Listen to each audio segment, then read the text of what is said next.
I'd like to welcome you all to the launch of the second report of Tier 1 banks by Proshare, a specialized financial information hub.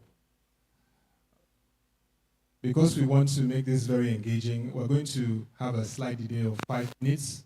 So please, I'd like you to avail us that time, and we'll kickstart in 5 minutes. Of course, you know that this is a hybrid event, so we are having a very strong online community joining. So we'd like to welcome you all first, and thank you for those of us that have taken our time and have come early. Of course, this is a very dynamic event, and we look forward to a very interesting time as we discuss trends that will shape the banking industry. So once again, welcome, and in 5 minutes, we will start. Thank you for your understanding.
You're welcome to the official launch of the second edition of the Tier 1 Banks Report, powered heads of corporate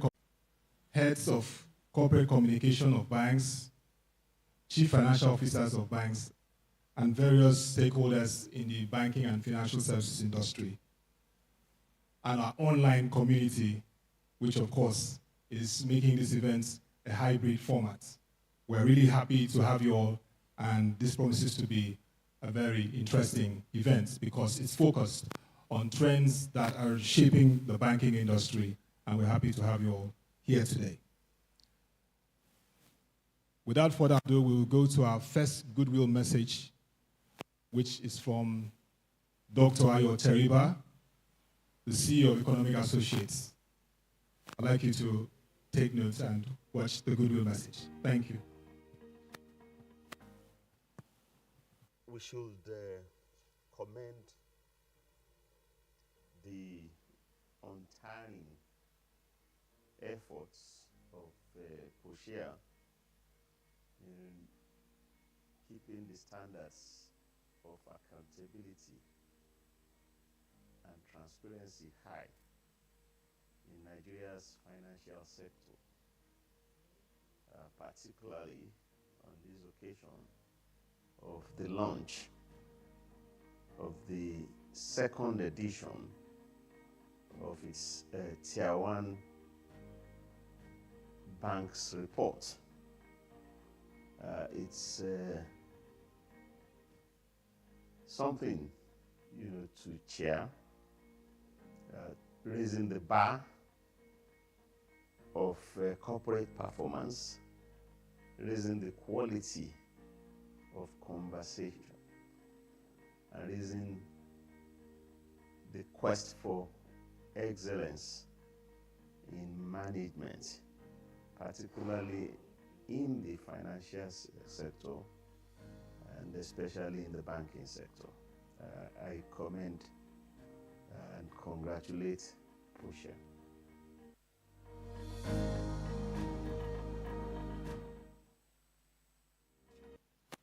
That was a very nice goodwill message from Dr. Ayo Teriba, CEO Economic Associates. The next item for our agenda today is the presentation on the macroeconomic review and outlook of this report. And to take this is Mr. Tosin Ige, Head Research Services, Proshare. Please let's encourage him as he comes to the podium.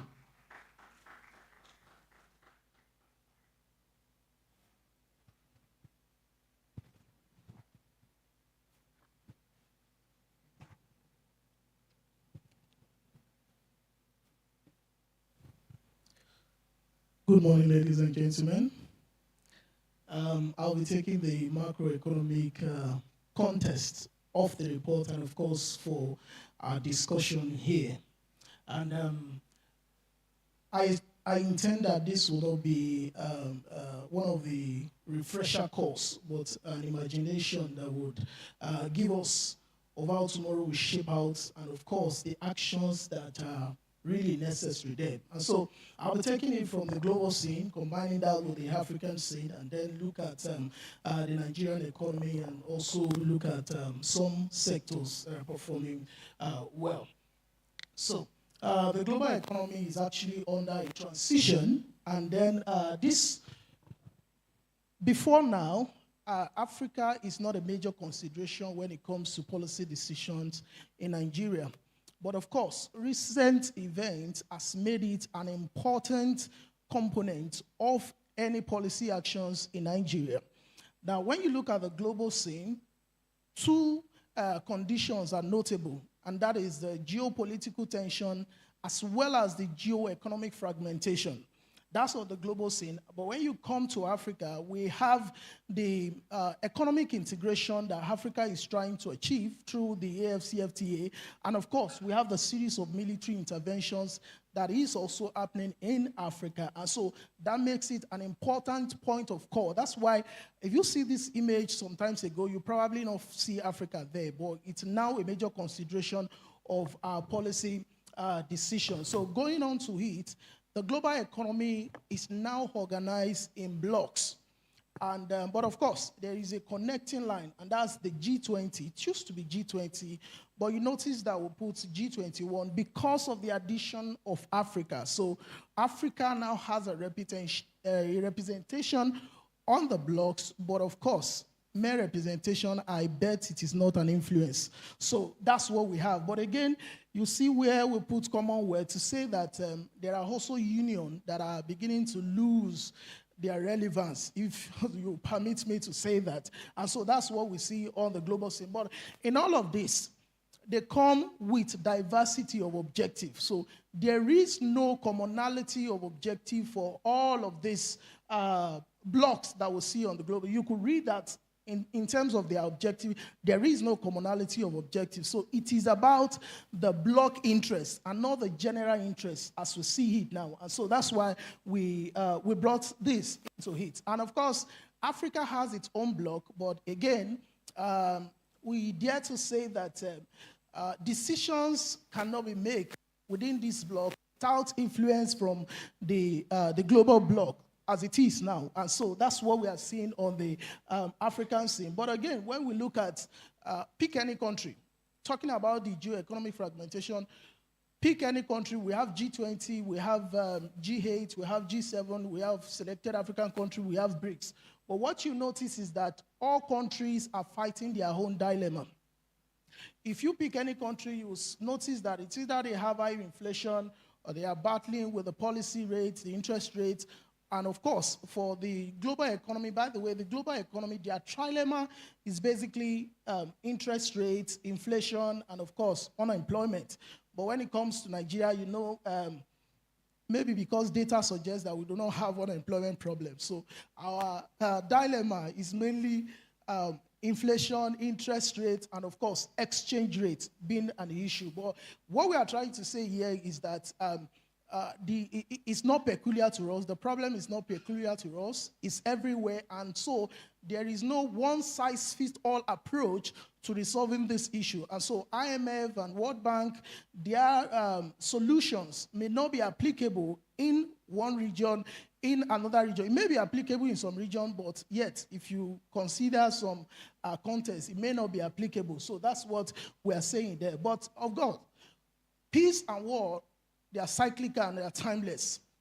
As it is, there are decades where you see there are weeks that decay will happen, and there are decades that nothing will happen. So, but that's I think recent events seems to typify that for us, because if we look at what we have on the global scene, now this is the map of war.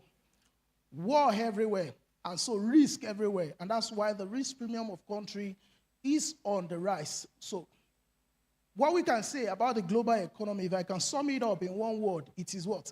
Risk. And so let me move to the Nigerian economy. Now, the presidential plan suggests a pro-market policy across the policy action if you go through that.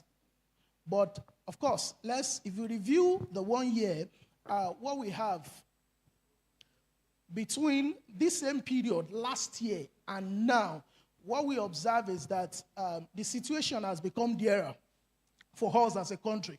And so let's focus on the trilemma. Focusing on the trilemma, we'll see that inflation, when we look at the inflation, the interest rate, and of course the exchange rate, all has become dearer. But of course, to better give us an understanding of the state of play, what we did is actually a pested analysis. And then, of course, this is also, we did it in two, looking at the current reality and then the outlook, and we also have the policy response. But of course, the pested analysis that we have here, in terms of the politics, yes, we are able to achieve our 9th democratic transition. But of course, you and I know that trust deficit is still on the rise. And of course, again, the disenfranchisement that we see, of course, is notable in the economy now. And of course, when we look at the economic aspect of it, the trajectory of growth is still under threat. When you look at the social bond, was stretched during election and is still there. In terms of technology, we are seeing the evolution of AI and other technology driving financial institutions, and that's why it's a major composition of our report this year. And then when you look at the environment, we think the global economy yes, there is that climate change on the global economy, but we think actually that we are overstretching it for Africa. For a country like Nigeria, it's not really a major consideration for us.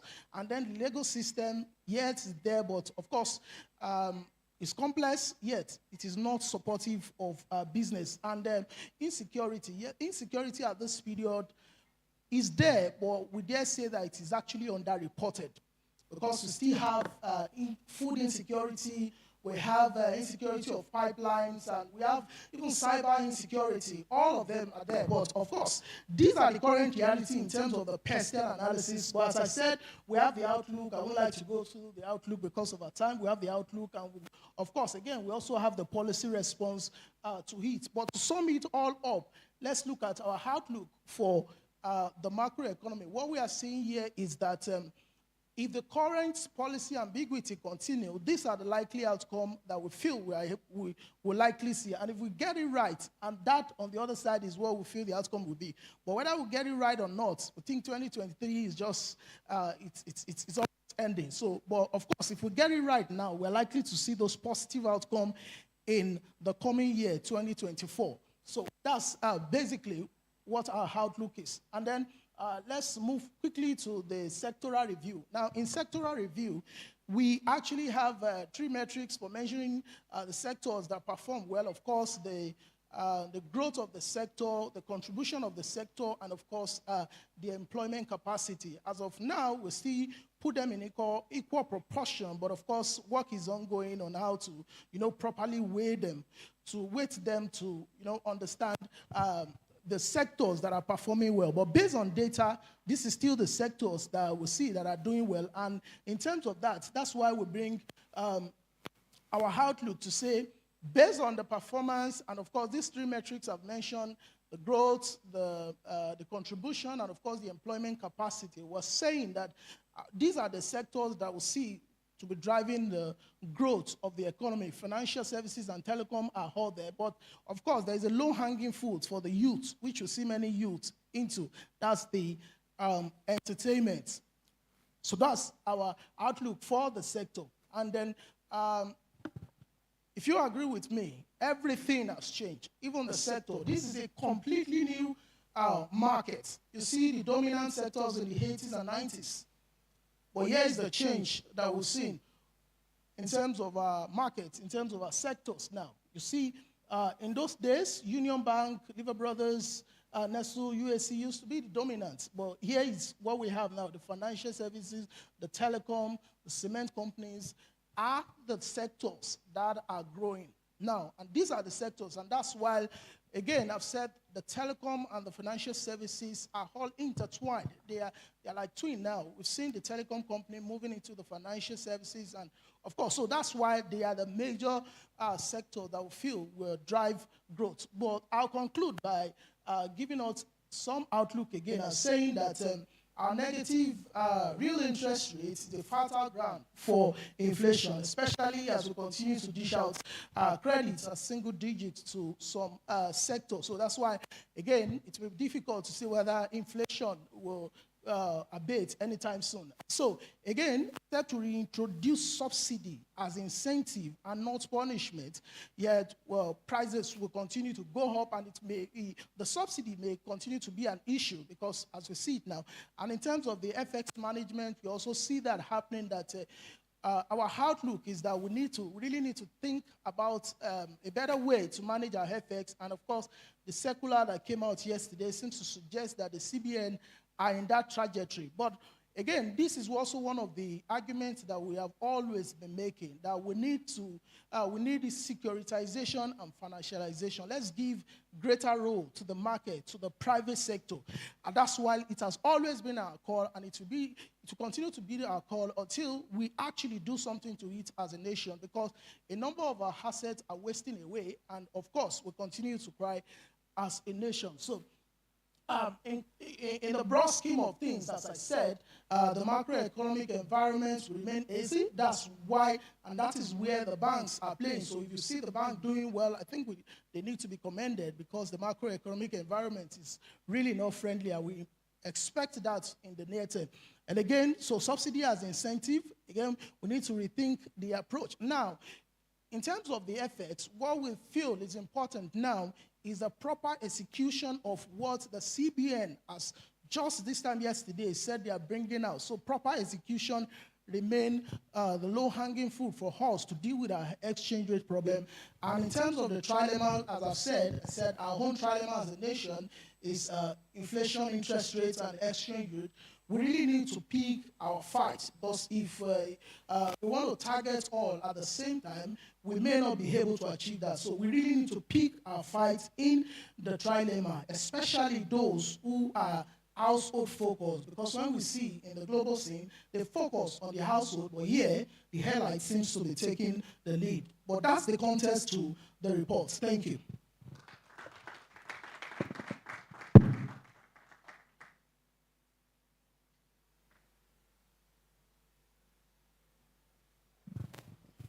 It's a round of applause once again for Mr. Tosin Ige, Health Research Services Proshare. It was a very incisive report that spoke to the key issues that we must watch out to that will shape the financial services industry, especially the banking sector. Quickly, I'd like to acknowledge, of course, the founder and chairman of the board of Proshare, Mr. Lufemi Awemi, MNI. Thank you. The first vice president of the Chartered Institute of Bankers of Nigeria, Professor Pius Olarewaju, FCIB. Thank you. He's presenting the president, chairman of council. The registrar and chief executive officer of the Chartered Institute of Bankers of Nigeria, Mr. Akim Murakinyo. Thank you very much for being here. And our esteemed panelists here. I'd like to acknowledge Dr. Biola Dedikwe, CEO and chief consultant, BA Consult. Also here is Mr. Johnson Chukwu, the Managing Director and Chief Executive Officer of Cowrie Asset Management. We also have Mr. Ayodeji Ebo, MD and Chief Business Officer Optimus by AfriInvest. Thank you. We have Mrs. Ibukun Oyedeji, Chief Financial Officer of EcoBank. She wears two hats. She's the Chief Financial Officer of EcoBank and also the President of Chartered Financial Analysts Society of Nigeria. And we also have Mr. Sodiq Safriyu. He's the Senior Research Analyst, Meristem Securities Limited. Thank you very much. Next, we would like to take our second goodwill message. If this will be another significant moment as seasoned economists and analysts delve into the latest insights and trends reshaping the banking industry. I would like to take this opportunity to commend the founder and chairman of the board of Proshare, Mr. Olufemi Awoyemi, for the visionary leadership that has positioned this brand as a reference point for credible, reliable, and timely financial information and analysis. I wish you all fruitful deliberations, and I look forward to a copy of the Tier 1 Banks report, which should be of immense value to stakeholders and regulators in the banking industry. Thank you for your kind attention.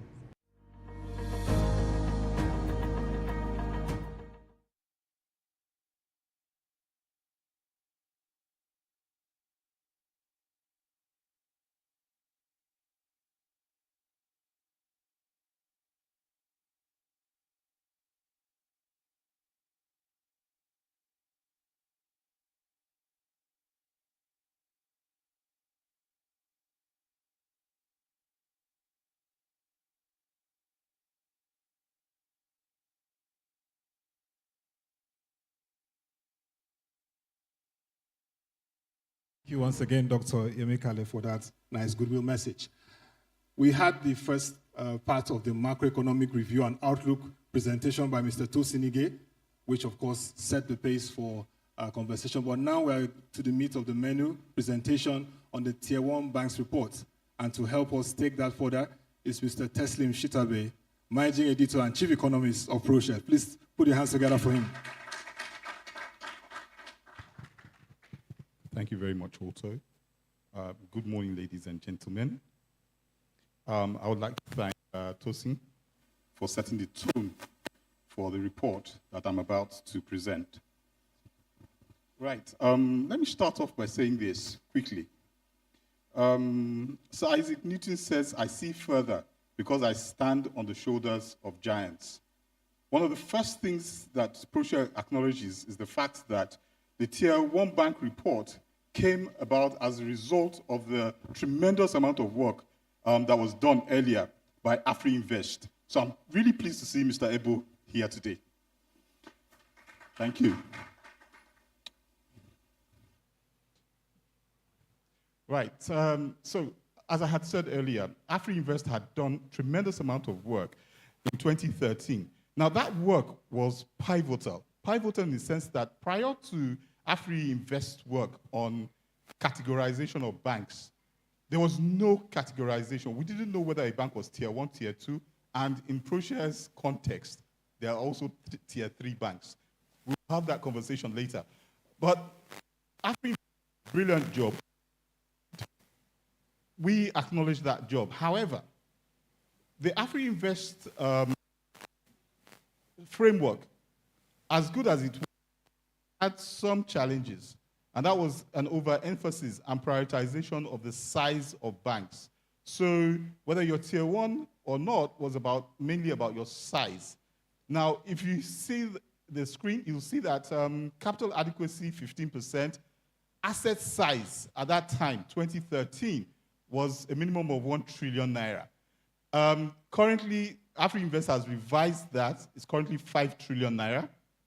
And you have to have a deposit of about 2.5 trillion. That's the AfriInvest model. There was an emphasis on non-performing loans, liquidity, asset size, and capital adequacy. However, while we were doing some research on the Nigerian banking sector, we realized that there was a need for a revision. What actually is a Tier 1 bank? And why is Tier 1 bank static? AfriInvest introduced an interesting concept, FUGAS. FUGAS was an acronym for First Bank, UBA, Guarantee Trust Bank, Access Bank, Zenith Bank, and Echo Bank. But that categorization was static because for 10 years, we had the same banks being categorized as FUGAS, Tier 1. While we were doing our analysis, we said, wait a minute here. We are seeing some challenges with having a static metrics for Tier 1 banks. And we decided to tweak the AfriInvest model a bit. Yeah, so we did our first report in 2021 with 6 criteria. But as in all things in Nigeria, there was a feedback. And we decided as Proshare that that feedback was relevant. So the feedback talked about needing to broaden the criteria for assessing what a Tier 1 bank is. First and foremost, people felt, look, why are you using absolute figures? Why aren't you using percentages and relative figures so that we can see how important the bank is in terms of its efficiency? They also pointed out the limitations of the original ranking in 2021, that it was not evolutionary. It didn't take into account how banks were evolving, the emphasis banks were now placing on different other areas. A quick one here. I'll say this quickly while we discuss. If you will notice that the bank balance sheet is a different animal today than it was in the past. Most of the banks today have balance sheets that are tilting towards off-balance sheet activities rather than on-balance sheet activities. We'll get into those areas later on. Now, classification, yes.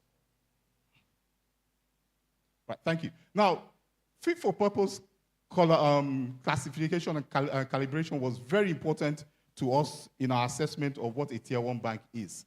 And because of that, we decided that we will break from conventional methodology to a new methodology that emphasized this evolution of the banking phenomenon.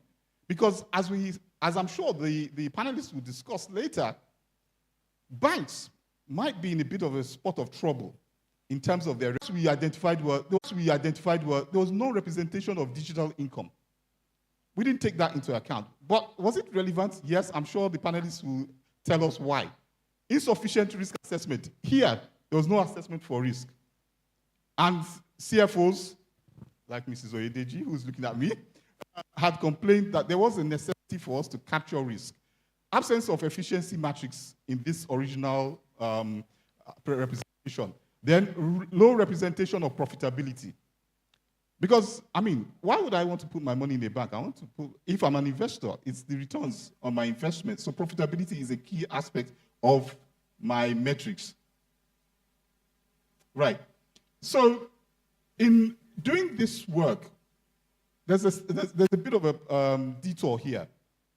We actually made calculations for FBNH. As at the time we did it, they were 12th in rank. And that's where the problem is when you're a researcher. Sometimes your data doesn't come in early enough. So we got a lot of flack for that. But subsequently, FBNH got out its data for the full year.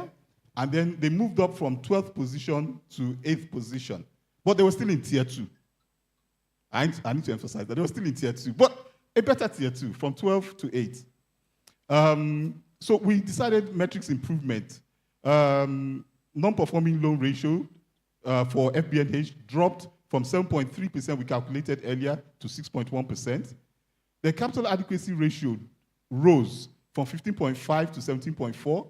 And then board diversity, because of some of the issues that we're all aware of, they decided that they needed to improve their management structure. And when I'm talking about management, I'm talking about governance structures. And so we saw more women come in, and so diversity metrics moved from 10% to 20%.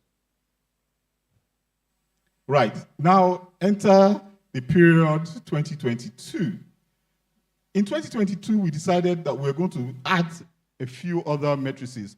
We needed to capture risk, we needed to capture assets, because we pivoted a bit from AfriInvest. We felt, okay, AfriInvest was too heavy on assets, so we should maybe tone down assets as a metrics. However, again, as a result of feedback from CFOs, they felt, no, the assets still are important. So we still brought it back in. So we have that there. Then we had asset quality. Then we now brought in profitability, efficiency, cost to income ratio. I see some of the bankers are nodding their heads. I understand why. Right, so digital income and then governance. Now, governance, what we did in governance was to introduce the independent non-executive directors. And we used that as a proxy for improved governance. Of course, we could argue other matrices, but this is what we used for 2022. Right, so how do I know whether I'm a tier 1 bank? Now, these are all the matrices we used, 10 matrices we used for 2022. Now, we used the percentile method. And before we got to this percentile method, we did something. One of the things we did was this. Some of us who are maybe statisticians will recognize the concept of a panel econometric model. What we did was to be able to identify coefficients, and those coefficients across 3 years and across banks, so that we can get those coefficients we will attach to each of these variables. And that was the basis of our percentile rating for each bank. Now, if our cutoff percentile was 50%. If you're above 50%, you're tier 1. If you are below 50%, you're tier 2. If you have negative shareholders' funds, you are tier something. Well, you're tier 3 actually. If you have a negative shareholder fund. Now, the layout for the report was basically this. We had an introduction with the global banking industry analysis. We went on to look at the state of play of banks in Nigeria. What's the state of play? How are banks interacting with themselves? And how does this bode for the future? We also took a fresh look at our methodology that I have described. So we tweaked our methodology. We also did a financial risk assessment of the banks, because risk is becoming increasingly important. My colleague talked about the global risks that we are seeing, okay? And that is going to have severe impacts, especially going forward from 2023 to 2024. Then we looked at the digital future, artificial intelligence and machine learning. Is it disruptive? How disruptive is it? And how are banks prepared to treat those issues? It's inside the report. Then from there, we went on to our conclusion, and you can see all the other things that was also contained inside the report. Right. At the end of the analysis, some of the key findings we found was that Axis Bank, UBA, GTCO, Stanbic, and Zenith retained their positions. FBNH re-entered the elite tier. Fidelity Bank dropped out of the elite tier. Now, I want to quickly make a remark on Fidelity Bank dropping out here. Now, as I said before, we did a panel econometric analysis. So it was a multiple regression analysis that was panel across periods and across banks.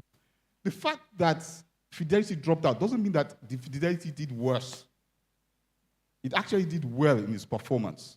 However, in the new model Proshare developed, your capital adequacy ratio and your cost to income ratio had a more significant weight than in the last model. And because of that, Fidelity dropped. However, we also took H1 2023 into account. Now, if you take H1 2023 into account, you can see that Fidelity is going back because they have improved capital, they have improved management of cost to income ratio. So that's there. So now, if you look at the 2021 ranking, you find that Access Bank was top of the pile. It was followed by UBA, Stanbic, Zenith, GTCO, and then Fidelity. Fidelity was in 2021. Now, if you look at the ranking, because of the broadening out of our metrics, if you look at the ranking, Access falls to position 4, UBA climbs up to 1, Stanbic stayed constant. That's in FY 2022. We saw Zenith drop to position 5. And then, interestingly, GTB showed some muscle by rising to second position in there. But Fidelity was out. And then FBNH was 6th. Now, like I said before, one of the things we did was that since we were doing the report at the time we had the H1 results, we wanted to have an insight into what we're likely to see at the end of 2023. So we ranked them there and we said, okay, if it was today, what would the relative positions be? So you would have seen Access go back to number 1. You would have seen UBA 3. You would have seen Stanbic out. You would have seen Zenith go to 5. You would have seen GT stay at 6. But you would have seen ETI rise to 2. And then you would have seen FBNH go to 4. And that actually is reflective of the improvements we've seen in the operations of some of these institutions. Right. And this is what I was saying about Fidelity. The capital adequacy ratio actually dropped from 20 to 18.1%. Their CRR actually went up to 67 from 64%. So those two matrices and the weight associated with those matrices actually created that problem. But we think that it's a temporary problem. They had lower e-banking to gross earnings ratios. And as we said, banking is becoming increasingly evolutionary. The balance sheets are changing, where the sources of income for the banks are changing. And therefore, it is important that your e-banking income is sustained if you want to stay within the first tier of a Proshare metrics. Then we looked at FBNH, like I said earlier. They had lower cost-to-income ratio. They are improving in their cost-to-income. Their non-performing loans used to be a major trouble for them, but that's improving significantly. So they're at 4.3%, below the 5% statutory requirements. And then see what they're doing in e-banking. The e-banking income, as a proportion of gross earnings, has gone up to 6.84%. And that's another reason why we are seeing FBNH do so well. Right, so this is the percentile ranking we had. One thing I'd like to say is that we expect at least 2 banks to qualify for Tier 1 status, in addition to the previous banks, based on the performance we are seeing so far. But if you look at between 2021 and 2022, this is the state of play of the various banks based on our percentiles. Right, so this is H1 2023. Like I said, you can see Fidelity climbing up. It's at 45.4 percentile, just slightly below the 50 percentile. And so we see them climbing up by the year end. Right.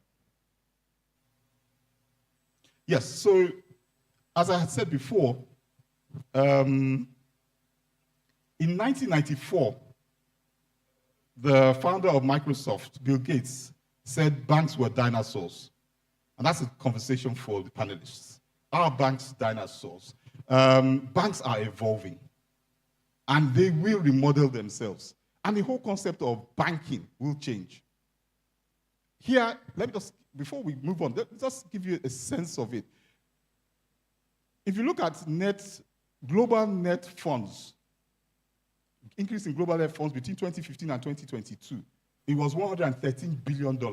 Trillion dollars, sorry, not billion, $1 trillion. Now, of the $113 trillion, your on-balance sheet items was what? $31 trillion. $82 trillion was from off-balance sheet activities. Who play in that off-balance sheet activities? The panelists will also tell us. But that means that there was 73% of the increment in financial assets actually come from off-balance sheet transactions. So all those people play that area, I want to have your cards and phone numbers. Okay. So like we said here, we're going to see an improved intervention of technology in financial intermediation. We expect to see financial adaptation. We expect to see service extension, service and product extension. We're expecting to see the banks or bank service providers closer to the customers.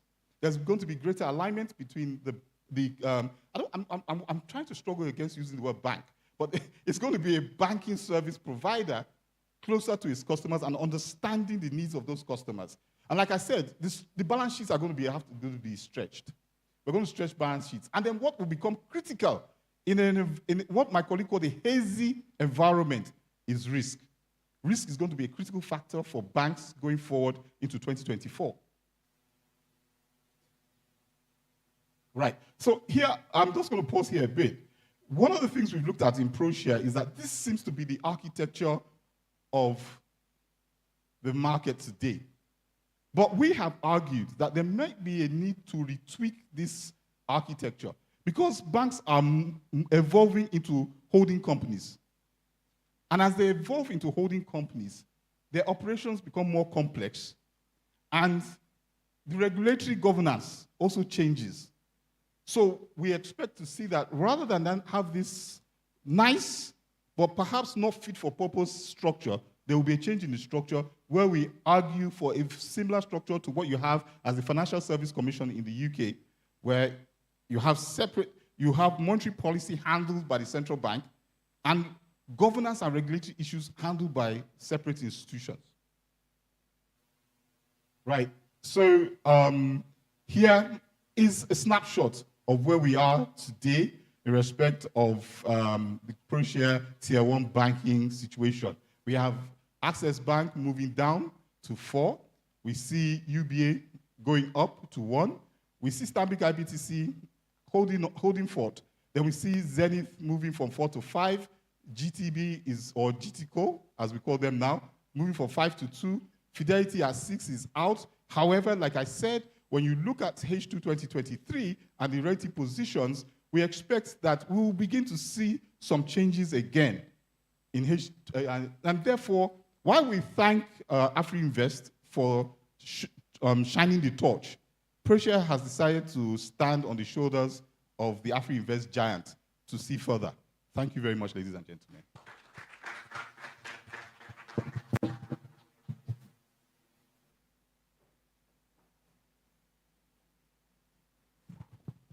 You will agree with me that that was a very comprehensive report to take about 15 minutes to wrap up. Please, once again, appreciate Mr. Teslim Shitabe, Managing Editor and Chief Economist of Proshare. The key thing for the banking industry is risk management is very key.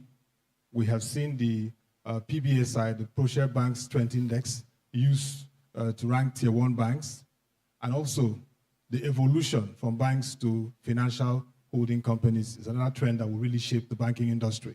But let me not say much. We're going to have a panel session, and that panel session is going to discuss the topic which we have here.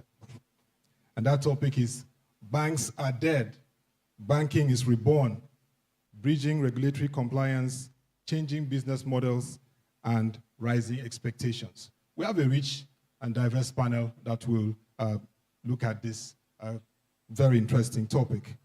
And so I will be inviting the panelists, and we'll take a brief of their profile as it's displayed on the screen. The first person we'll be inviting onto the podium is Dr. Biodun Adedipe, CEO, Chief Consultant, BAA Consult.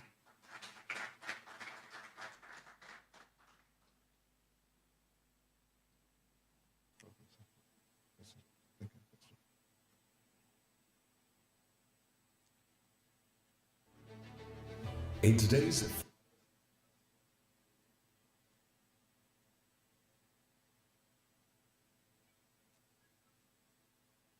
Our second panelist coming on the podium is Mrs. Ibukun Oyedeji, CFA, Chief Financial Officer, EcoBank. She also wears the hat, like I said, as the president of the Chartered Financial Analyst Society, Nigeria. Once again, let's put our hands together to come support. Thank you. And of course, we have Mr. Johnson Chukwu, MD, CEO, Carrier Asset Management.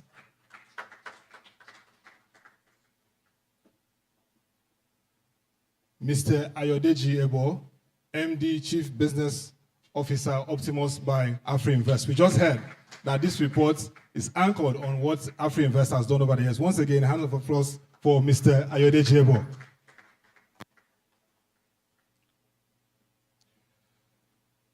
And of course, we have Mr. Sodiq Safriyu, Senior Research Analyst, Meristem Securities Limited. You're welcome. I'll take the message.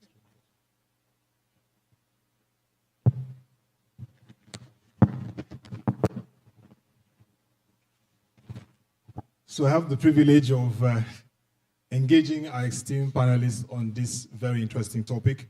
There are some very knotty issues that we're going to look at, and I expect that we'll get some very clear insights into this. So I'll first begin with Dr. Biodun Adedipe. I just want to ask you, and the mics are okay. I just want to ask you from an economic perspective, how would you assess Nigeria's current macroeconomic environment, and how does this impact the industry? Okay, thank you so very much, Otto Abasi, and may I also express my appreciation to Proshare for having me here on the platform. Now, my response to that question starts from the fact that right now, the Nigerian economy is on a reset. And I say that deliberately because when we look at the historical pattern with our economy from 1961 till date, can put it in 10-year plans, then two particular decades stand out, and that is 1981 to 1990, then 2001 to 2010. Now, why do I pick out those two? 81 to 90 was the decade we had a negative average GDP growth rate, and that was about 0.18%. And then 2001 to 2010, we had the highest average GDP growth rate of about 7.87% annual average. Now, what were the peculiarities? Why did we have negative growth rate in those years? Now, the few issues that we can pick out are, number one, that was a period Nigeria became a nation that got entrenched in economic rent behavior. Secondly, corruption took a new turn, and then we saw a lot of leakages, all right, in fiscal operations of governments. Also, within that period, we lost an opportunity to reform the economy. We tentatively started with SAP, but unfortunately, we embarked on what we term as policy reversals, and of course, instability over that period of time. But when you now look at 2001 to 2010, that was the period we reformed the economy, and then everyone began to see Nigeria as a possible destination for investment. That was also the period when Nigerian banking took a new turn. in a sense of growth and a sense of what you might call agility. And I put that in context. And this is making reference to two things. First was sometime in January 1995, I was then chief economist and head of strategy of FCMB. And I told the founder of FCMB, who was my boss then, that I think something was wrong in the way we were running FCMB. That every one of us was dancing around you. Of course, Baba had 4 roles in FCMB then. Founder of the bank, majority shareholder, chairman of the board, and also chief executive officer. So his response was that, don't you think this sort of thing will happen with my multiple roles? I said, yes, sir. But you see, for me as an economist, what that will lead us to is you make decisions, all of us will go and execute, and so FCMB will perform less than we are capable of, which case will not be optimal. So he then asked me, okay, what do you think we should do? I said, we need to restructure FCMB and think of 100 years' time. And that is, what do we need to change today in FCMB, January 1995, that will make the bank remain in operation, profitably so, and strong in 100 years' time? So the old man asked me, why 100? And I told him I chose 100 deliberately. Because number one, none of us will still be working for FCMB. Number two, personally, I don't pray to be around. But then I was 36 years old. 100 years time will make me 136, looking for what? So the two of us laughed anyway. But I now told him something that changed the game in FCMB. I told him, FCMB is your dream, sir. And the prayer of every visionary is that his dream should outlast him. That was the game changer. So now, some 5 years ago, 2018, we're discussing the issue of banking globally. And one major thing which came out strongly in this report, and I'm sure we still talk about that, okay? And that's the fact that banking will remain relevant in the contemporary economy, okay? But the players, the banks themselves, may not be the ones we see in 10 years' time, 20, 30, 50 years' time. So if you look at the macroeconomic today, we're in a reset mode, which means we are reforming. And every time you reform, consequences come, inconveniences come. So the question for us is, how do you reposition your own entity, especially in the context of the banks, where we talk about important things. Sustainability is key, okay, resilience is key, agility is key, and of course you are looking at a tomorrow where your own brand wants to remain relevant and in operation. Thank you very much. Thank you very much, Dr. Adelikwe, for setting that first context.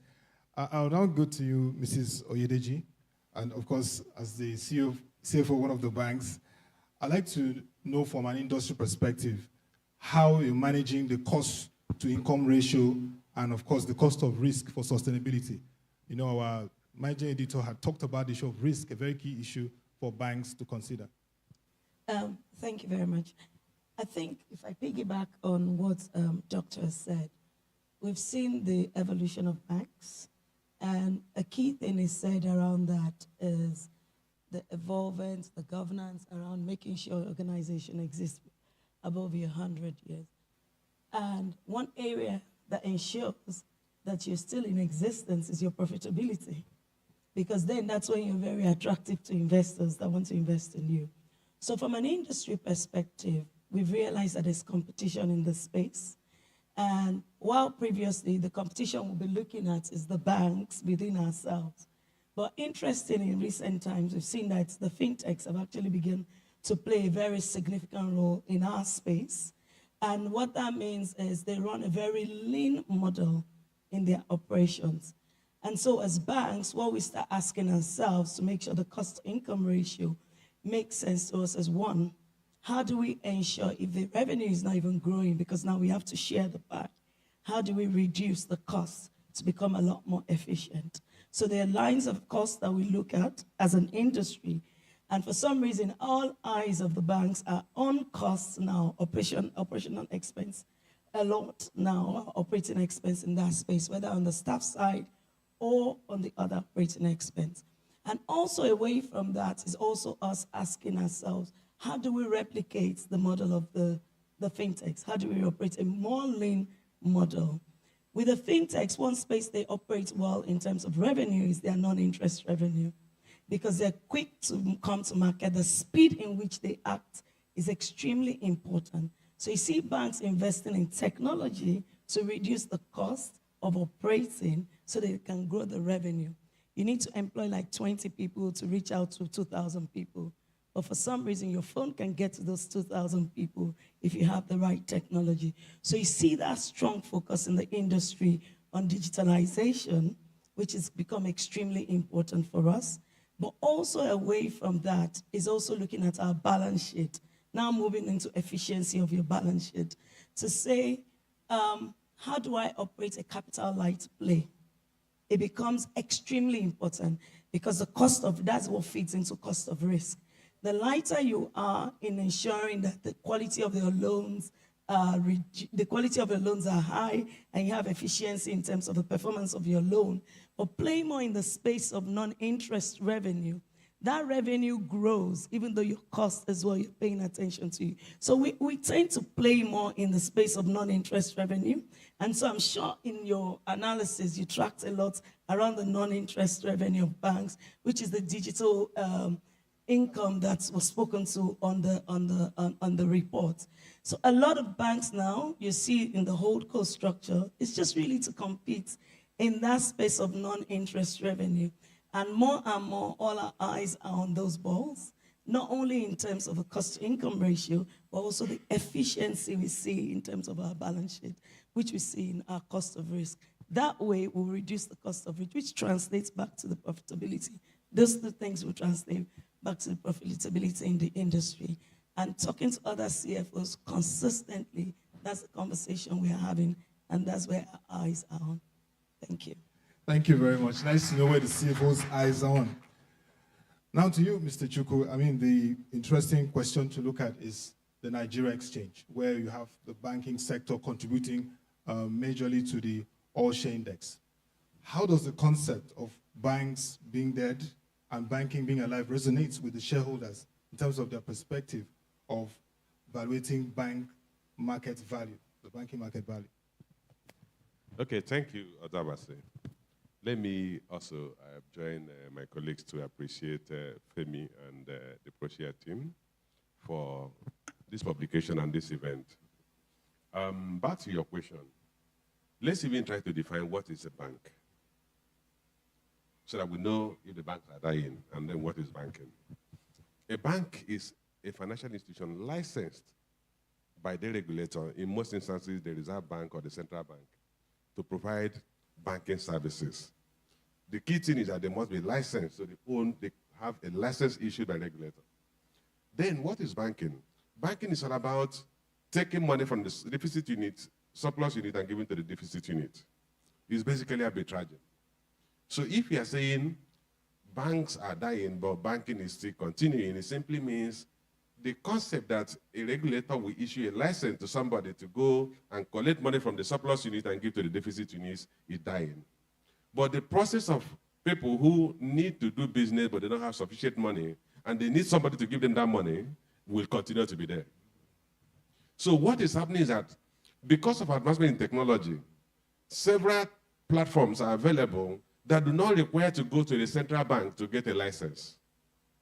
So they can also do the same thing that central bank was issuing license to people to do without getting a central bank license. And because of technology, they're also in a position to do that provider service at a more efficient cost and a shorter time. And that is why when you said banks are dying, but banking is still expanding.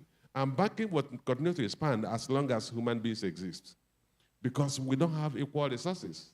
And you realize that those who actually creating value need more resources than those who are not creating value. And those who are not creating value are content or happy with providing their resources to those who will create value, and they must get a reward for it, which is why you talk of interest. Whether you mean talking of non-interest banking services, there's still a share of profit. So in effect, technology is disintermediating the process of banking and providing the same banking service at a more efficient cost, which is also why for banks to survive, they need to go through that transformation process, which I'm happy that your presentations have shown, that banks are shifting away from form-based activities to service-based activities. And those service-based activities are riding on the strength of technology. So we're going to continue to see a process where customers come to banks, they no longer just basically need a plain vanilla loan. They need some other additional services. Even when they did the loan, the loan is derived from the service they need. Somebody is on a payment platform, and then there is a deficit, and then it needs to be supplemented at that point. But it's not coming to you and say, just lend me money. So I think for banks, your emphasis should be, how do we continue to adopt technology? How do we continue to disrupt ourselves? That's why when you saw that the bank's income are actually diverging from fund-based to fee-based. And the beauty of the fee-based activity for the banks, the key thing for banks, that they have to integrate technology into their main service platform. They now need to begin to see themselves as not an institution that just go to the central bank to get a license to operate deposit and savings activities, but as institutions that primary responsibility is to provide financial services to the discerning public. And this process will no longer require anybody coming to the banking hall. I can't remember the last time I went to the banking hall. So technology is going to provide that platform, and banks must self-destruct their current structure, so adopt a new structure to survive. How does this affect shareholders? Or how does this affect the valuation of banks? If you look at the Nigerian capital market, as at close of business yesterday, market capitalization was 36.6 trillion naira. The banking industry capitalization was 5.58 trillion naira. The banking industry accounts for about 15% of market capitalization. But if you look at the banking industry as a share of the Nigerian economy, its share of the Nigerian economy is just about 4.77%. Because the financial and insurance industry accounts for about 5.26% of the Nigerian economy. And the banking industry accounts for 90% of the financial institutions and insurance.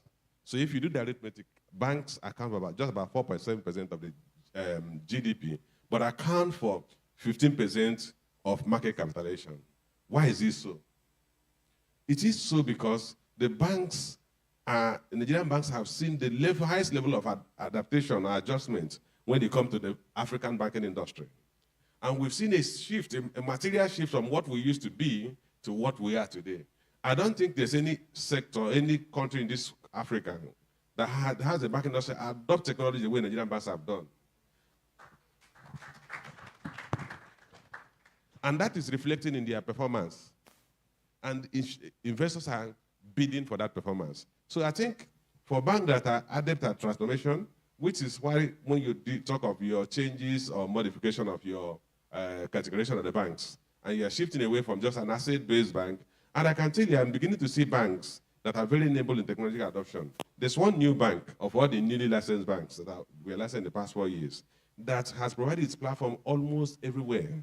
They just went national about a year ago. This bank was licensed about less than 5 years ago.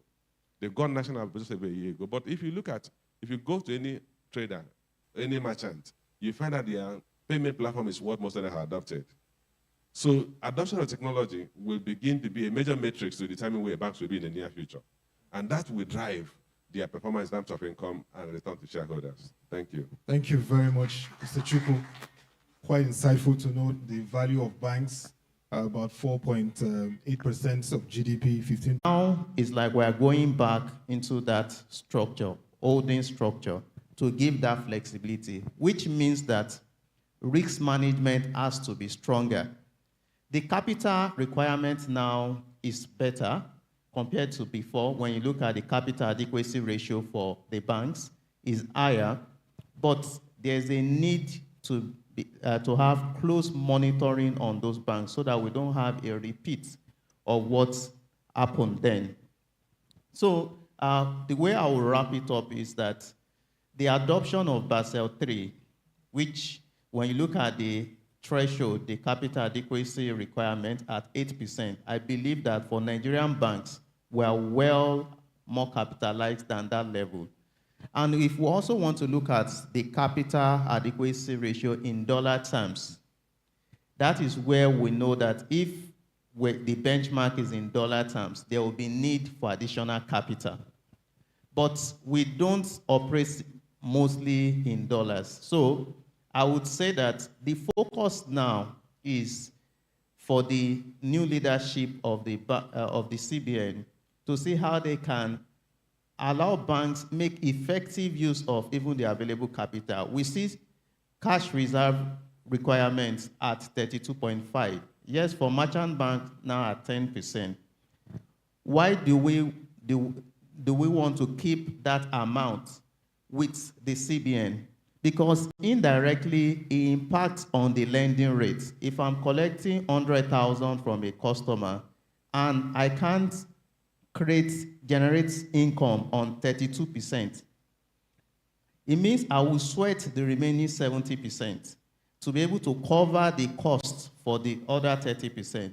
And as a result, lending rates will be high because they need to cover all those costs vis-a-vis some of the other charges.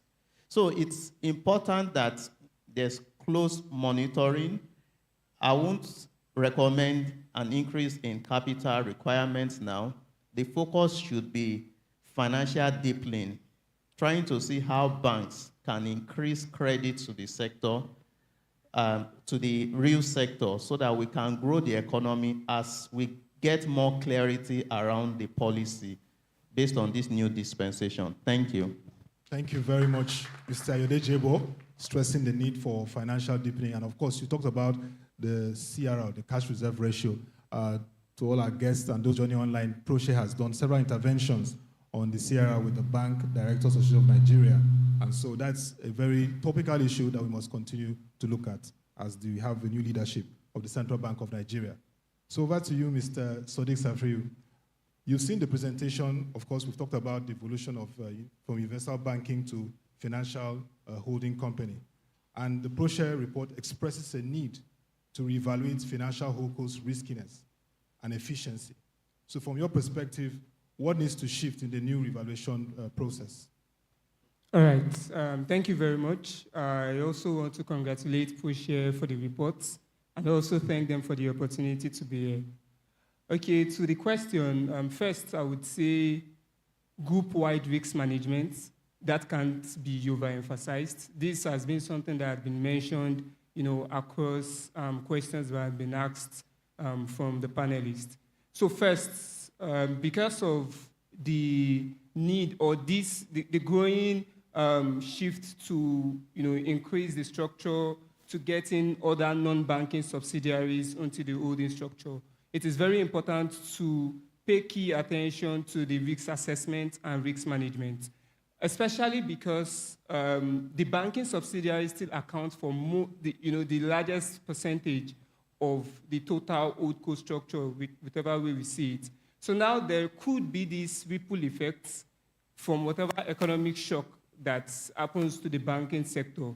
So it's important for the management of the banks to properly manage risk, properly effectively monitor the risks in order to be able to curb the shocks from respective, either the banking subsidiary or the other non-banking subsidiary. Also, I would like to mention the capital adequacy ratio or the capital adequacy for banks. So the way it is, the volatility in the economy, both global and domestic, makes it very important for banks to also monitor their capital adequacy. The heightened exposure of banks' risk-weighted assets, could suppress the capital adequacy ratio of these banks, as the case may be. So also it is very important for them to monitor it, properly allocate, capital across the, subsidiaries of the holdco structure, and as well maintain, comply with the regulatory benchmark of, the capital adequacy. And lastly, I would say operational efficiency. It's very, very important. It's also a metric that Proshare considered in the banking reports, and it is very, very important because, we have the asset quality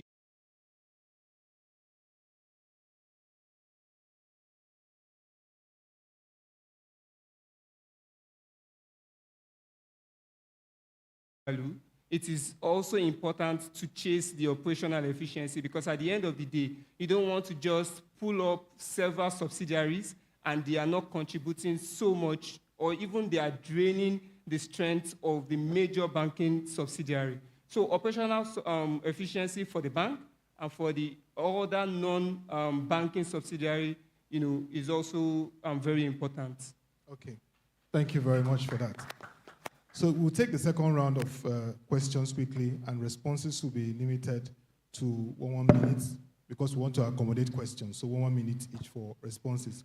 I'll begin with you, Dr. Adedipe. Of course, you've laid the groundwork of macroeconomic environment, and this week already we have the IMF World Bank meetings in Morocco. In Nigeria, we have a challenging macroeconomic environment, foreign exchange market vulnerabilities. We have a high inflation environment. We have a high interest rate regime. How do banks now adjust their models to navigate this whole terrain? Thank you very much. Now, that puts me in the mode of looking back 21 years ago. This same question you posed was posed at me at the Central Bank Annual Monetary Policy Conference, November 2002. And what I asked the then sitting governor of the Central Bank, that the older Sanusi Baba Joseph, I said, sir, if this economy works, President Obasanjo will take the credit. Do you agree, sir? With his characteristic smile, he nodded. I said, but if it doesn't work, as the sitting Central Bank governor, he will take the blame. The old man also said, yes, I agree. I said, okay, now let's deal with this trilemma. And it is very simple. It's not rocket science. Now, among these three macroeconomic prices, as we call them, which one do Nigerians, almost every Nigerian reacts to whenever there's a movement in that rate? Take interest rates. Not all of us respond to movement in interest rates. Inflation rate goes up. Oftentimes, many of us, by our culture and antecedents, we maintain our lifestyle. But anytime the exchange value of the naira changes, everybody, every product, every price in the system changes. So that means that the fundamental issue in our economy, which interestingly still remains today, 21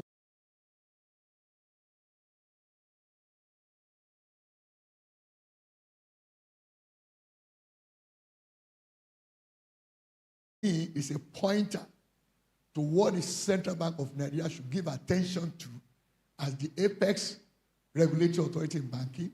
We now come back home to the banks. And that brings me to an important issue dealt with in that report. Also, that my friend responded to earlier on. Why are banks dominant in the stock market? And when you talk about contribution to GDP, they are not so. One other addition there is that Nigerian banks invest a lot in strategy thinking, strategy formulation, and execution.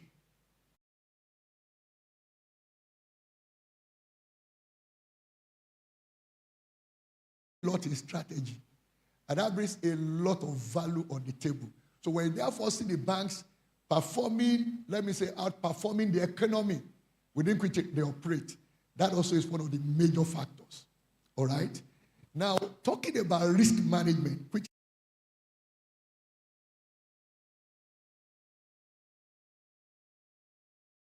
banks need now to manage more effectively and efficiently their balance sheets.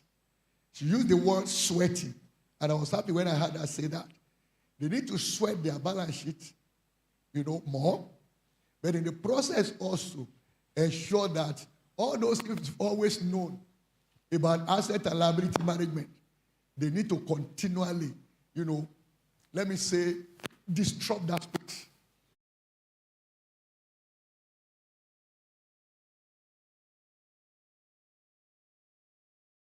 That's the last one.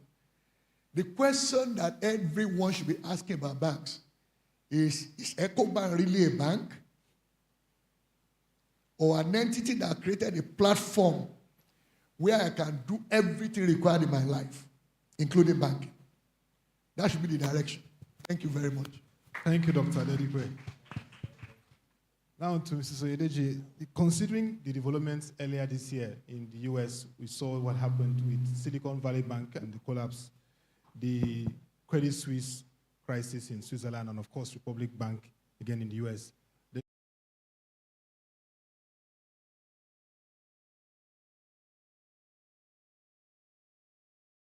Efficiency, because we see a lot of what the banks are doing, but risk management and efficiency are very critical.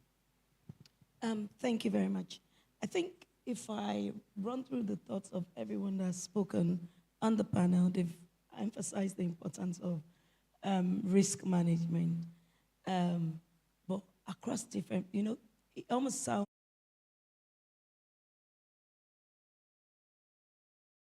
really understand what that concept of risk management means. And for us to get a full picture, okay, what happened with the international banks? The two issues were capital and liquidity. But you see that as, my colleague from AfriInvest said, Basel has come in to play a role. Initially, before the collapse, as in the crisis of 2009, we saw a lot of focus on Basel I, just capital. There was no minimum being set. But what we've seen more is with Basel II, in trying to correct the issues of 2009, we've seen that it's addressed a lot around minimum capital adequacy of organization, how you're assessing yourself. In terms, all of it has been how you're internally assessing, which is where the ICAP comes in, internally assessing your capital adequacy, how you're looking at it. All these are capital risk, and other financial risks are being considered by Basel II. But with the collapse of those organizations, especially when we look at Silicon Valley, we'll realize a very important component that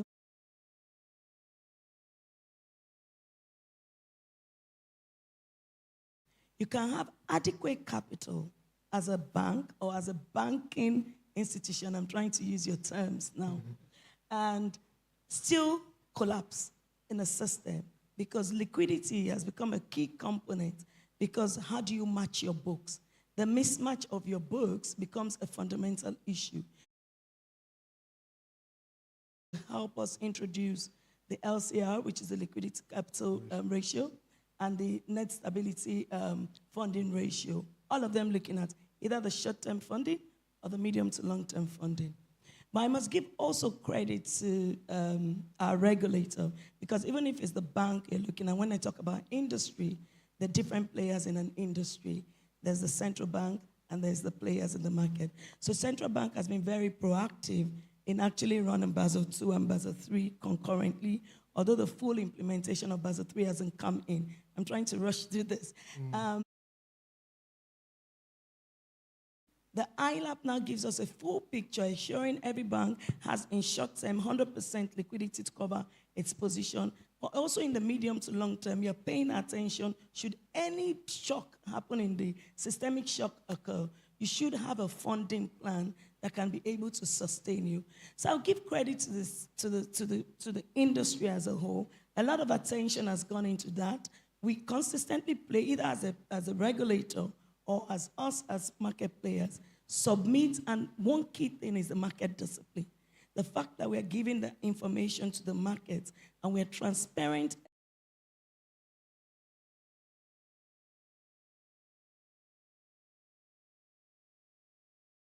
Investors or marketplace in ensuring they see the full position of where we are is one way the industry has been able to do that whole risk management, either financial or non-financial, and has actually significantly helped us in building the trust, if I put it in quotes, that we see in the Nigerian market. Yeah. Thank you very much, Mr. Yereji. The trust is very important. Now, I'd like to get your perspective, Mr. Chuko, on recapitalization. Of course, you've talked about the role of the banking sector to the economy and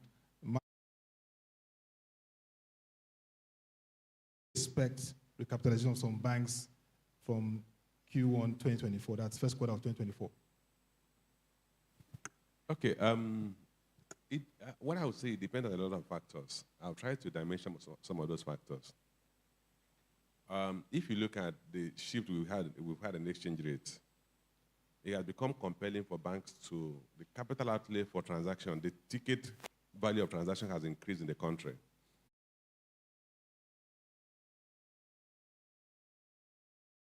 But the banks will come under operating capital pressure. Let me use an example. A mid-tier bank will give to a mid-sized oil and gas operator $30 million line. Maybe 2 years ago, $30 million line now amounts to 30 billion naira. To bring in a single cargo of PMS, which is about 15,000 metric tons, will require about $15 million FOB. So if a bank has to fund it, then the bank will certainly require additional operating capital. Another factor you have to consider, so the banks have a compelling need beyond increasing their liabilities, also increase their operating capital because of the shift in exchange rate. And if you recall, the central bank came up with some forbearance to the banks, and they were not definite on the timeline for those forbearance. They said they're going to grant banks forbearance on single obligor limits, non-performing loans, and I say you need to specify a timeline because they have to remedy it. If there's a breach of single obligor limits and you're granting forbearance, then it simply means that the customer has to pay down that loan for him to come within the limit specified by the regulator. And if you don't, there are people who have $100 million line from banks have fully been disbursed. $100 million is how much now?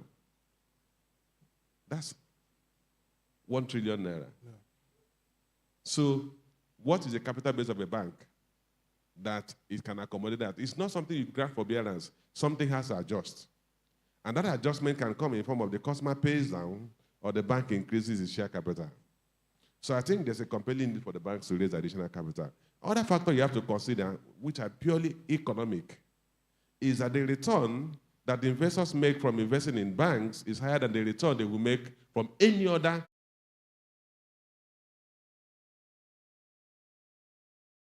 It's attractive for a bank, a customer, an investor to invest in a bank shares than to invest in any other aspect. And if you remember the simple economics of dividend policy says that a bank has a conservative dividend policy if it thinks that the return on its internal investments, its IRR is higher than what the options the investors have elsewhere, or the, the opportunity cost of that capital to the investors. So it will have a conservative policy on dividend payment, and therefore it will retain most of the money so that it can invest more and generate more money.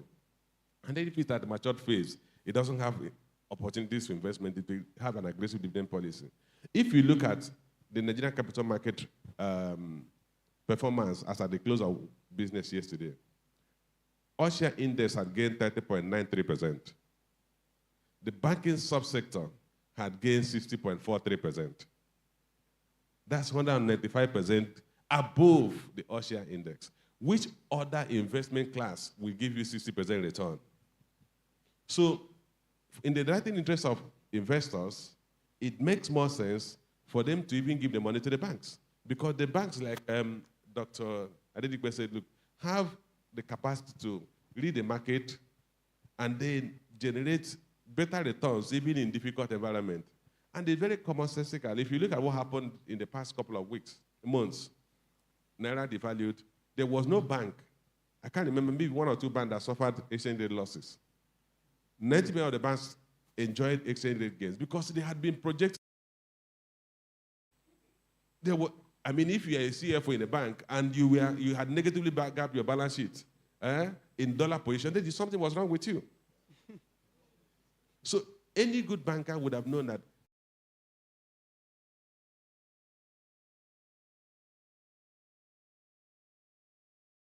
than liabilities. So when it happened, they all logged in profit. So my take is that 2 factors. One, economic exigencies will require the banks to raise additional capital to meet operating cash flow needs because the ticket of their transaction have increased more than what it was. 2, in terms of accruable income to investors, the banks still generate the highest return on investment.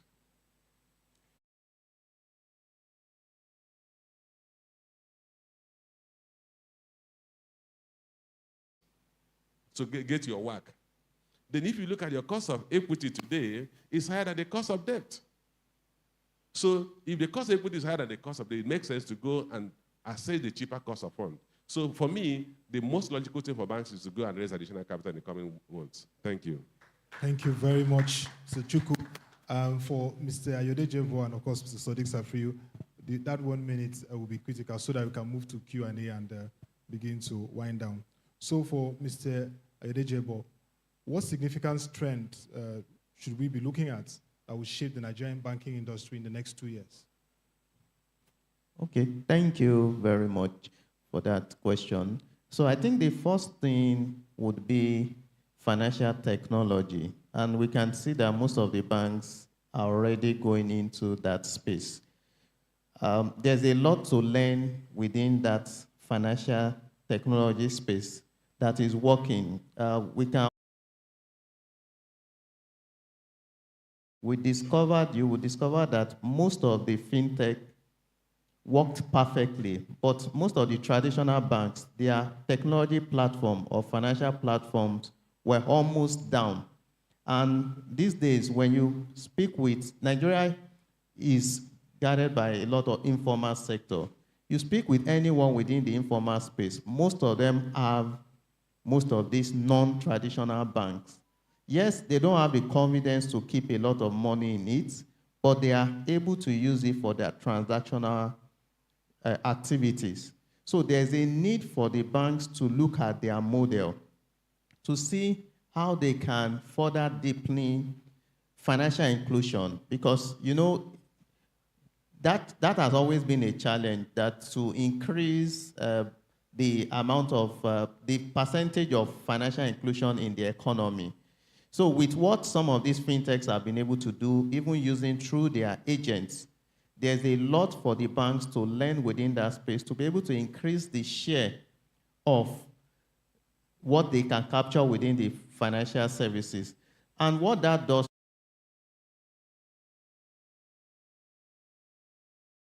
those days, Diamond Bank had that strategy going into the retail space, and their cost of fund competed favorably with a tier 1 bank. So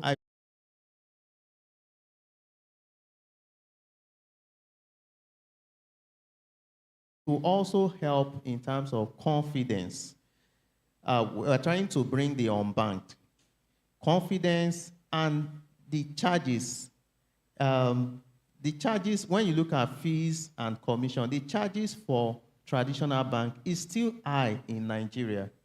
There's a need to review those charges. I know trying to meet up with the operation expenses, but to provide confidence, it's a long-term game. If you are able to, Nigeria is a population of about 200 million and is projected to be about 400 million. It means when we talk about banking, we say it's, as long as there are people, it means that there would always be that population that you'll be able to generate more return. There needs to be a change in the charges to accommodate more people and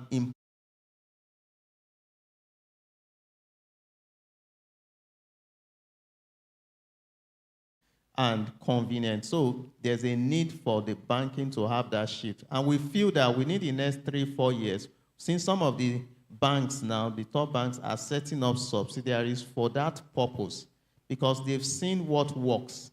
Are there things the banking system can also see in the betting industry? It's working. It's a big industry. What can be adopted and adapted to the banking space to enlarge the scope, the unbanked?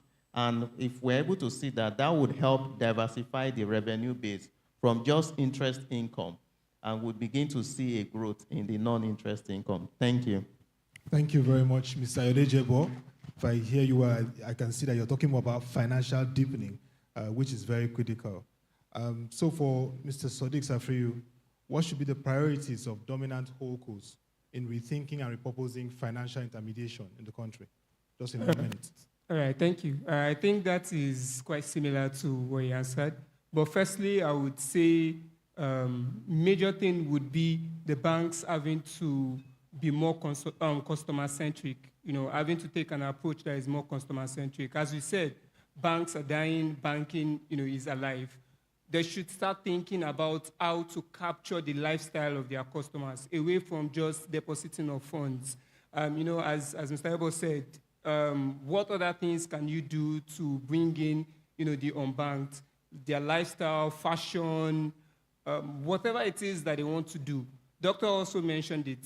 You are asking a question, are you a bank or do you allow customers to do all banking activities within you? So first thing is taking the customer-centric approach, allow your customer.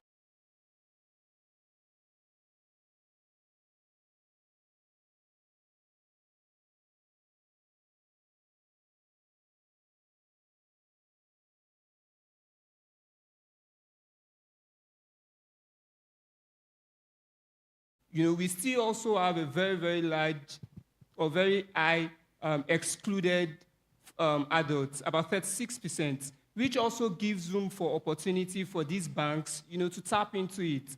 Also, he said the infrastructure and human capacity, human capital of banks, they need to invest heavily into this. Infrastructure especially, we saw how the cash crunch shifted attention from banks to, fintech. And then a lot of people started using OPay, PalmPay. At the point, I also got it, because it made it easy for you to, you go to you go to a place you want to pay, you want that speed and convenience.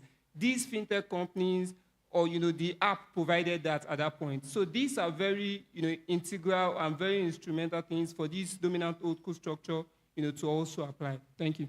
Thank you very much, our esteemed panelists, for your interventions on this very interesting topic. Before we go to the Q&A, and we're going to really be working with time because we're going to be winding down. Interestingly, one of our Proshare partners, the Bank Directors Association of Nigeria, will give a 2-minute intervention on lessons for Nigerian banks and regulators from the banking sector turmoil in 2023. So I have with us Chidinma Yalewechi. She's the Research and Development Officer, Bank Directors Association of Nigeria. Thank you very much as it comes on.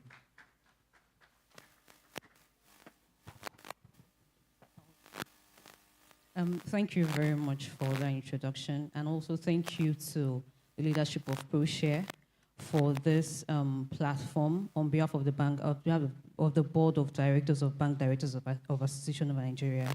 We're saying a big thank you to you. Thank you. So we've heard from an insightful panelist, and I'll be speaking from a regulatory point of view, the impacts on banks' profitability and bridging the compliance gap for regulation in Nigeria. It is important to understand the Nigerian regulatory landscape in which the banks operate, and also examine challenges posed by some of the regulations guiding the operations of banks in Nigeria.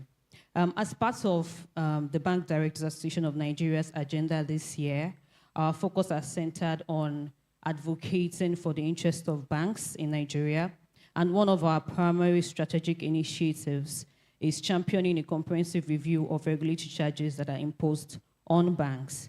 And to this end, we have collaborated with Proshare to publish a report titled Between NDIC and AMCON, Recalibrating Regulatory Roadmaps. Within this report, we have identified the imperative need for certain regulatory reforms that potentially enhance banks' financial performance. And which research has shown that regulatory charges constitute a substantial portion of banks' annual operating expenses.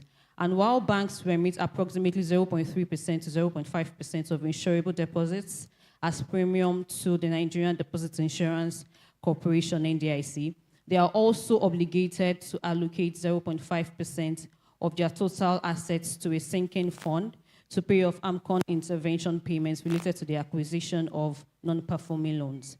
In addition to this, the current year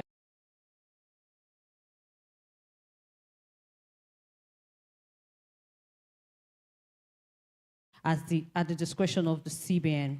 And additionally, banks are obligated to pay insurance premiums on CRR funds that are held with the CBN, which accrue no interest rate, and it's at 0% rather, excuse me. This barrage of regulations constrain banks' ability to increase lending and to contribute to overall economic growth and expansion. And to this effect, BIDAN is constantly in communication with the regulators on behalf of the banks. And what we advocate for is for the removal of AMCON levy, and instead we support the harmonization of AMCON and NDIC charges, which would lead to the winding down of AMCON as a bank resolution entity, considering that the objectives for which it was established at first has been achieved. We further advocate for reviewing the regulatory CRL debits and the premium charged on CRL funds deposited at 0% interest with the CBN. So the need for this resolution is based on the inevitable vicious cycle that premium on cash reserve ratio funds lead to, as it compels banks to charge higher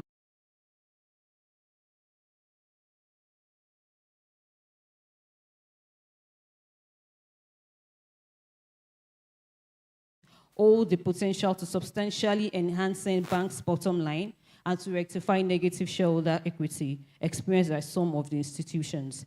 It is incumbent upon all stakeholders within the banking sector, banks and regulators alike, encompassing, yes, both banks and regulatory authorities, to convene and to collaboratively formulate resolutions that not only bolster the financial well-being of banks, but also foster the overall fiscal health of our nation. Thank you very much.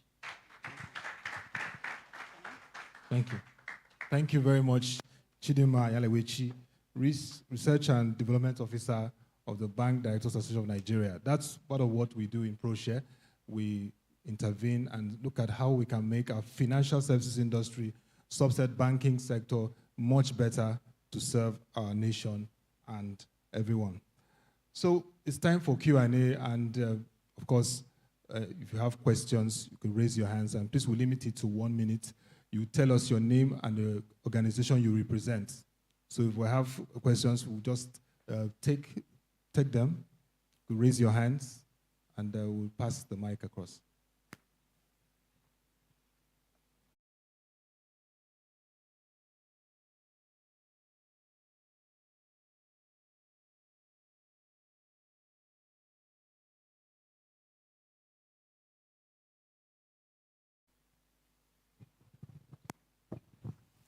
Good morning. My name is Udme Festus. I work with Financial Edge.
Okay, so my name is Samson Showande from Proshare.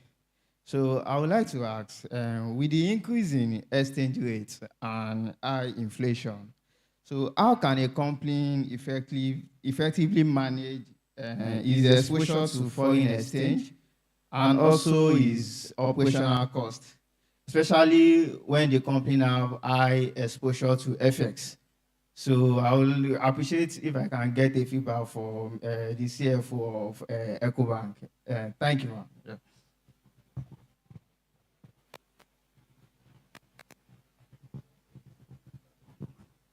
Thank you very much. So the response, the CFO will take the second one. And then your name was mentioned, Mr. Yerejebo. You can take it for the first question, just 1 minute. And of course, Sodiq, you want to intervene 1 minute. So the CFO, the second question about companies and operating costs. Yeah. Yes. Okay. I want to believe if you're exposing yourself to FX, you are actually getting revenue in FX and your expenses in FX. Or how does that work? Because in the first place, the first thing I'll tell any customer that is going to take exposure in any way to FX must be that your exposure must be that your returns are actually in FX. That way you're completely hedged. So you have no exposure to FX. But where you decide to expose yourself, then you're obviously not only exposing yourself to FX risk, you're exposing yourself to other risks as well. Because when you think of FX, you only think about, but there's also an interest rate element in that space. So there are a lot of times that you as an institution need to pay attention to that. But in case you're already exposed and your Naira receivables, your receivables are in Naira, then you need to look for a hedge, which becomes very expensive for you. But in my own advice, if you have an FX exposure, I'll tell you to sell down to your local currency so you can match your receivables with your expenses. That way, you exit out of FX. Because you, as an institution, have no control over the volatility of the FX market because it's a macro issue. So you don't take on macro risk that you cannot control. I'll tell you to wind down and limit yourself to the control of risk that are within your boundaries. Anything else, we can take it out, just to make sure I'm not saying anything. Thank you, Mr. Yereji. So, Mr. Yerejebo and Mr. Sodiq, just 30 seconds each, please. Thank you. To Udume's question, first. Okay, for me, I don't have any major concern. I believe the regulators are more prepared now compared to 2007. We could see when banks were declaring the exchange rate gains, the CBN had to issue a circular not to pay those gains as dividends. So I think learning from the past, we're better prepared now than in 2008. So I don't foresee any major fear with this current holding structure. Rather, it will strengthen the bank by diversifying their revenue base. Thank you. Yeah, so just similar to what he said, I mean, the regulatory agencies or the main regulator is they have rolled out several metrics to curb that. I don't also foresee any issue as regards that. For the banks, for the holdco structure, we are seeing more people adopt it because they see the benefits, right? We've seen recently Sterling, Access, and we are also seeing Zenith moving into that dynamic. So it's more for them to benefit than seeing a problem, in the future of holding structure. That's the way forward. I mean, away from traditional banking. We don't want our banks to be dead. We want banking to be alive. Thank you. Thank you very much. So in closing, each of you, just 20 seconds each, your closing thoughts. I'll begin with Mr. Johnson Chukwu.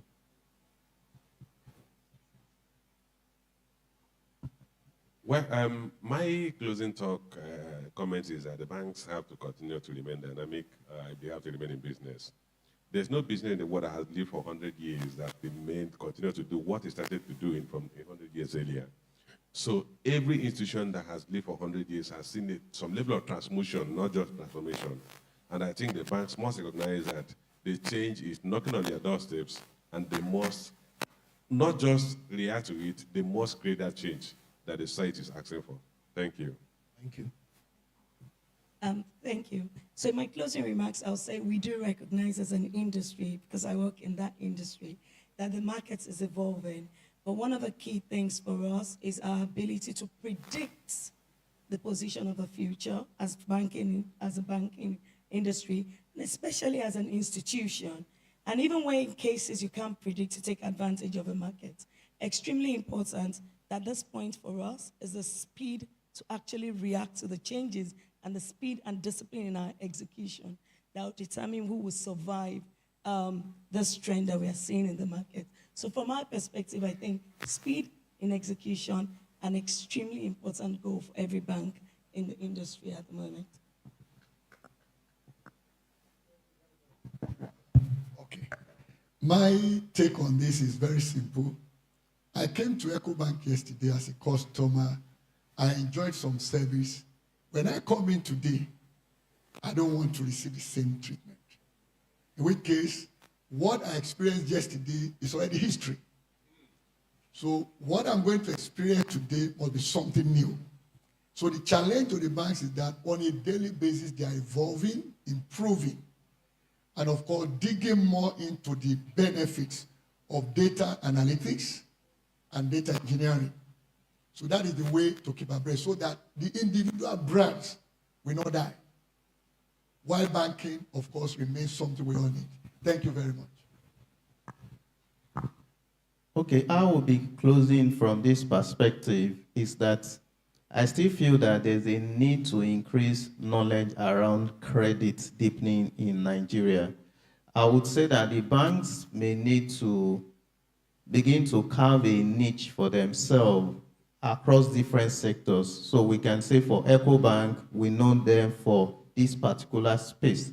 Because over time, there would be non-performing loans, but you will learn from your mistakes and you begin to become an expert in that particular area.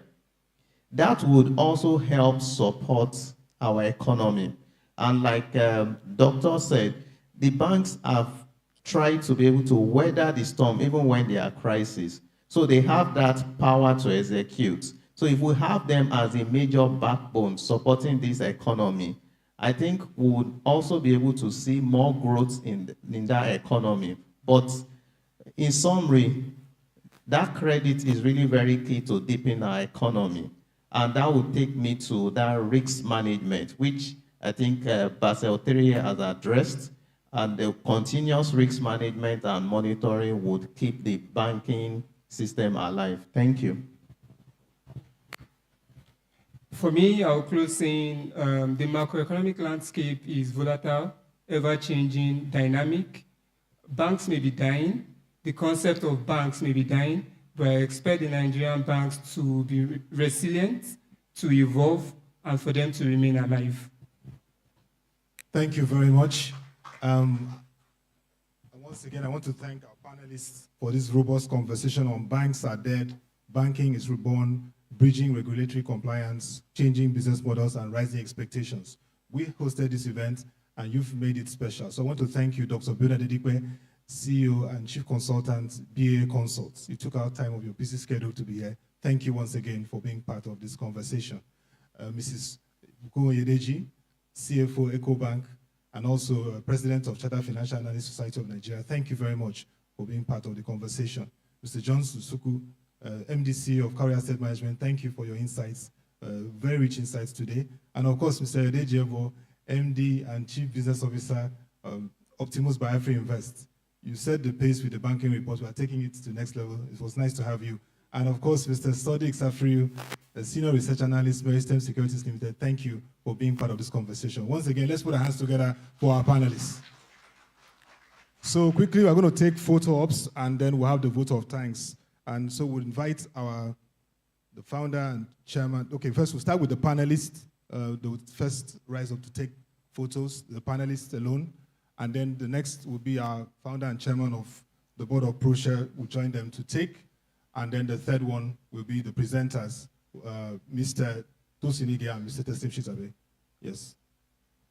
Yes, of course, I won't forget Bidan. So the panelists and we'll first take. Then the second, of course, the founder and chairman. Okay, all right. Yeah. So, she can join us, Chidima Elewichi. Okay.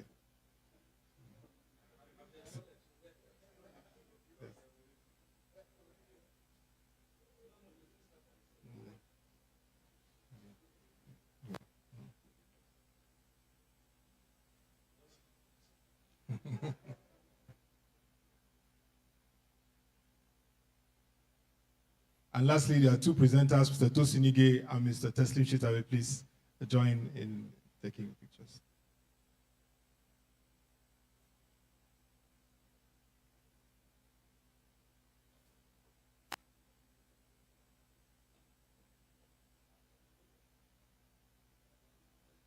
Oh, the Vice President. Very well. The first Vice President, Professor Payo Solariwaju, FCIB. Nice to have you on board.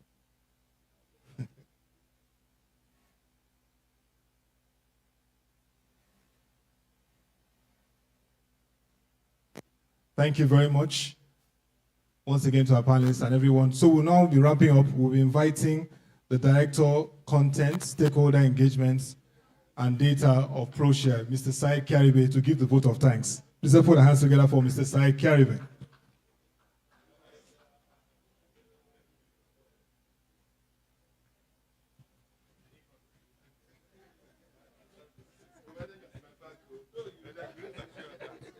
Good afternoon, all.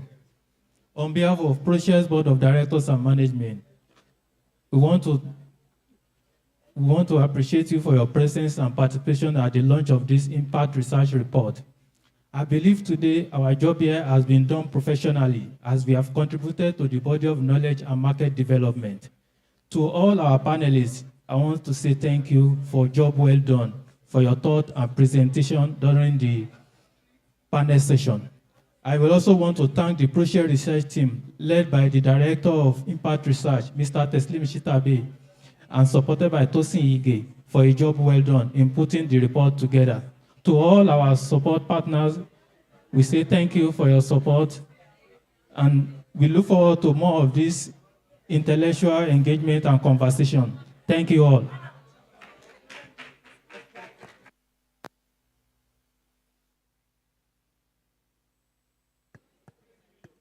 So thank you very much. We've come to the end of this hybrid event.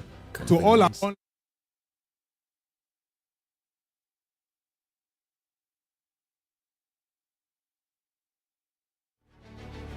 In today's fast-paced world, convenience and efficiency are paramount. Introducing Wema Bank's cutting-edge solution, Phygital. An innovative device that combines the best of physical and digital technology to perform banking transactions seamlessly. Come with me as I take you on a journey through the seamless and convenient world of Phygital. Now you're in and can do so much with Phygital.